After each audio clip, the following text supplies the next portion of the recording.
أعوذ بالله من الشيطان الرجيم بسم الله الرحمن الرحيم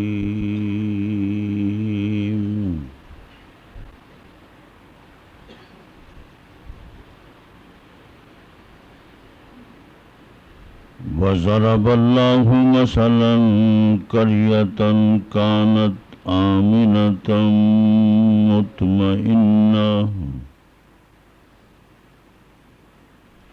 يأتيها رزقها رغدا من كل مكان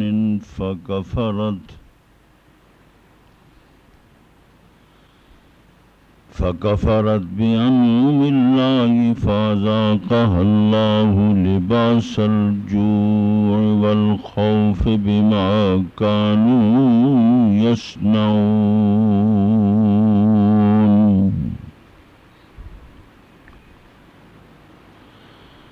وَلَقَدْ جَاءَهُمْ رَسُولٌ مِّنْهُمْ فَكَذَّبُوهُ فَأَخَذَهُمُ الْعَذَابُ وَهُمْ ظَالِمُونَ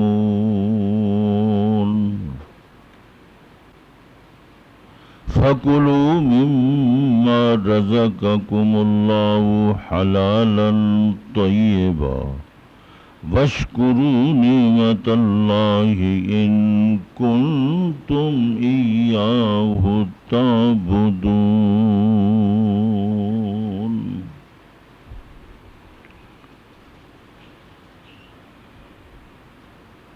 اللہ نے بیان فرمائی ایک کہاوت مثال بستی کی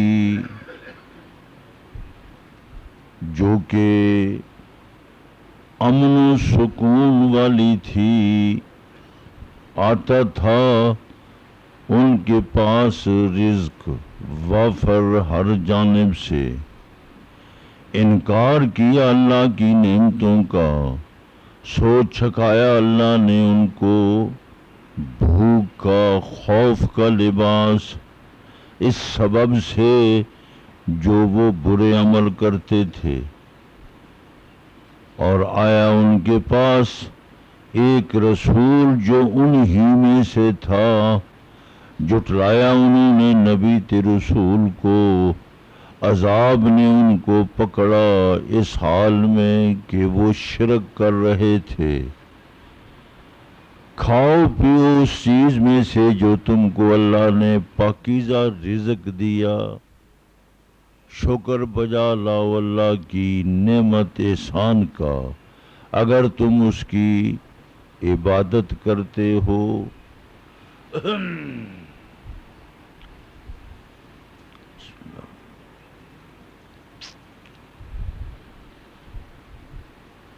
قرآن مقدس نے ان آیات کریمہ میں جو اس وقت تلاوت کی ہیں، کل کے درس کے اندر بھی انہی آیات کو تلاوت کیا گیا تھا۔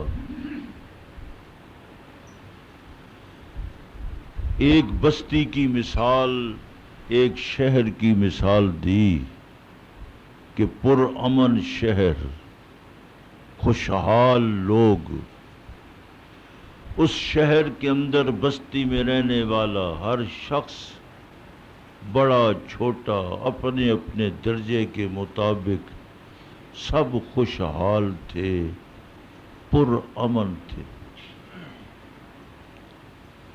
کوئی بھی کام کرتے تھے ہر کام میں برکت پڑتی تھی، اللہ سب کو رزق دے رہا تھا۔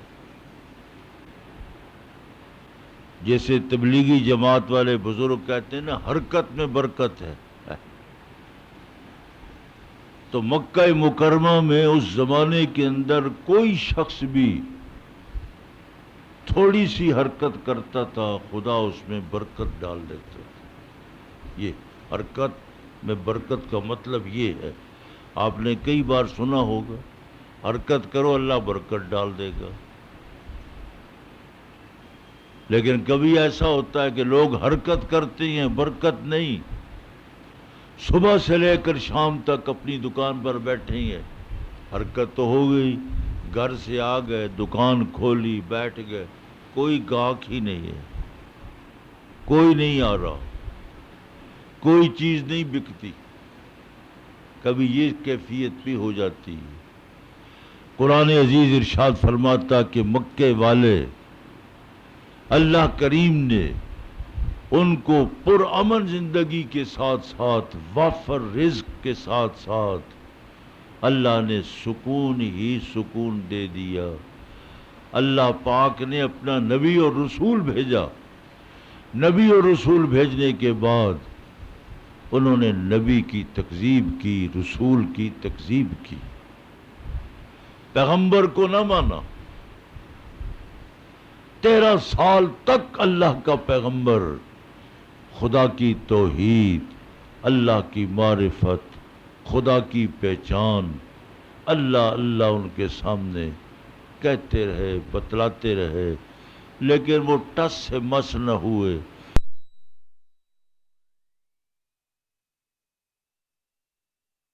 پہ آ گئے، جو مسلمان ہوتے تھے مار پیٹ جلاد مقرر کر دیے. آخر کار اللہ پاک نے قرآن پاک کے اندر اصول بیان فرمایا، وَمَا كَانَ اللَّهُ لِيُعَذِّبَهُمْ وَأَنْتَ فِيهِمْ. اے میرے پیغمبر، جب تک آپ رہیں گے دنیا میں، مکے میں کسی مقام پر بھی، خدا وہاں کے رہنے والوں کو باوجود شرک، کفر، بغاوت، نافرمانی کے خدا ان کو عذاب نہیں دے گا. دیکھو 13 سال تک اللہ کا نبی رسول مکہ مکرمہ میں موجود ہے، کھا رہے ہیں، وافر تجوریاں ہیں، پیسہ ہی پیسہ ہے، رزق ہی رزق ہے، دانا ہی دانا ہے، ہر چیز ان کو وافر ملتی تھی. اور دوسرا اصول قرآن پاک کہتا ہے، وَمَا كَانَ اللَّهُ مُعَذِّبَهُمْ وَهُمْ يَسْتَغْفِرُونَ. اللہ اس قوم کو بھی عذاب نہیں دیتا جو قوم استغفار کرتی ہے، توبہ کرتی. اس آیت کریمہ سے 2 باتیں معلوم ہوئی کہ اللہ کا نبی، اللہ کا پیغمبر، 1,24,000 کم و بیش پیغمبر جب تک دنیا میں رہے، جس علاقے میں آئے، وہاں اللہ نے نبی کی موجودگی میں کبھی عذاب نازل نہیں فرمایا. جب خدا کا عذاب آیا تو پہلے اللہ نے فرمایا کہ اے حضرت لوط، فَأَسْرِ بِأَهْلِكَ بِقِطْعٍ مِّنَ اللَّيْلِ، رات کو اب چلے جائیں، نکل جائیں، اپنی بیوی کو، مسلمانوں کو، مومنین کو لے کر نکل جائیں. حضرت نوح علیہ السلام کو کشتی دے دی، کشتی میں سوار ہو جائے، سوار ہو گئے. تو قرآن پاک کے اندر موجود ہے کہ جن جن قوموں پر اللہ کی طرف سے عذاب آیا، اللہ نے پہلے نبی کو وہاں سے آثار، عذاب کے آثار نمودار ہو گئے. حضرت یونس علیہ السلام نے سمجھا کہ عذاب تو آ گیا، اللہ کا حکم تھا، چل پڑے، لیکن ابھی تک اللہ نے اذن نہیں دیا تھا، اجازت نہیں دی تھی. کشتی میں سوار ہوئے، کشتی بھنور میں پھنس گئی. پیچھے قوم نے دیکھا کہ عذاب آ گیا، تو تاریخی روایات میں آتا ہے سب سے پہلے انہوں نے حضرت یونس علیہ السلام کو تلاش کیا. اگر بستی میں موجود ہے پھر تو یہ آثار ہی ہیں، کچھ نہیں ہوگا. جو ٹکانے تھے حضرت یونس علیہ السلام کے تلاش کیا، لیکن نہ پایا. انہوں نے کہا اللہ کا پیغمبر نہیں ہے، عذاب آ گیا. اب دوسری صورت یہ ہے کہ توبہ کرو، استغفار کرو. اعلان کر دیا، بچے، عورتیں، بوڑھے، جوان، نکلو گھروں سے، کھلے میدان میں چلے جاؤ، اللہ کے حضور معافی مانگو. اللہ کا نبی نہیں ہے تو دوسرا ہتھیار اب بھی موجود ہے، توبہ استغفار. توبہ استغفار کی، اللہ نے عذاب ٹال دیا. اللہ اکبر. حضرت یونس علیہ السلام مچھلی کے پیٹ میں چلے گئے، 40 دن تک رہے. اللہ نے مچھلی کے پیٹ میں حضرت یونس کی سنی. لوگ جاتے ہیں نا حضرت علی حجویری کہ وہاں جائیں گے تو ہماری پکار علی حجویری سنیں گا. نہیں، جو حضرت یونس کی مچھلی کے پیٹ میں دریا کے اندھیرے میں 3 اندھیرے فنادا فی الظلمات، جو رب حضرت یونس کی مدد کر سکتا ہے وہ آپ کی مدد بھی کر سکتا ہے، سیلاب زدہ گان کی مدد بھی کر سکتا. ہمارا عقیدہ کمزور ہے. یہ اپیلیں کرتے، دنیا سے اپیلیں کر رہے ہیں، اللہ سے کیوں نہیں مانگتے؟ حکومت کا عقیدہ بھی کمزور ہے. سب گدی نشین جو ہیں وہ آپ کے حکمران ہیں، انہوں نے غیر اللہ ہی سے مانگنا ہے. اللہ سے مانگو، سب کچھ اللہ کے قبضے میں ہے. اللہ رب العالمین وہ ہے، ہمارا رب وہ ہے اور کوئی رب نہیں. انہوں نے امریکہ کو رب بنایا ہوا ہے، امریکہ ہی رب ہے. اللہ نے عذاب میں مبتلا کیا، توبہ استغفار. اللہ کا نبی تو ہے نہیں، دنیا سے چلے گئے، لیکن اب یہ ہتھیار توبہ اور استغفار کا آج قوم من حیث القوم توبہ اور استغفار کو چھوڑ چکی ہے، جس بنا پر مصیبت مصائب در مصائب، مصائب در مصائب. اس لیے قرآن عزیز ارشاد فرماتا ہے کہ پھر حضور چلے گئے مدینہ طیبہ. اللہ نے پھر مکے والوں کو پکڑا، ایسا پکڑا، گرد و غبار 7 سال تک قات میں پڑے رہے. بھوک کی وجہ سے مردار کھانے پہ، چمڑا کھانے پہ مجبور ہو گئے، آنکھیں چلی گئی. مشورہ ہوا، حضرت ابو سفیان کو بھیجا کہ جاؤ حضور کے سامنے اپنی قوم کی بات رکھو کہ آپ کی قوم، آپ کی برادری اور ہاشمی قریشی اس وقت ان کی کیفیت یہ ہے، اللہ نے آپ کو کائنات کے لیے رحمت بنا کر بھیجا.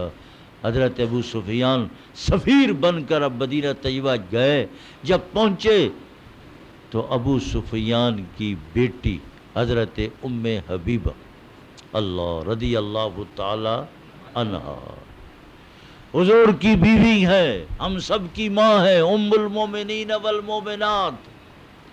ابو سفیان باپ تھا، خیال میں آیا میری بیٹی حضور کے گھر میں ہے، حضور کے پاس جانے سے پہلے پہلے بیٹی کو مل لے. پوچھا یہ حجرہ ہے ام حبیبہ کا. جب دروازے پہ گئے، دستک دی، ام حبیبہ نے پوچھا کون؟ ابو سفیان آپ کا باپ، تشریف لائے. جب اندر گئے تو جو بستر بچھونا حضور پاک کے پاس تو دنیا کا مال نہ تھا. اللہ، جو بھی تھا وہاں بچھونا حضور کا بچھا ہوا.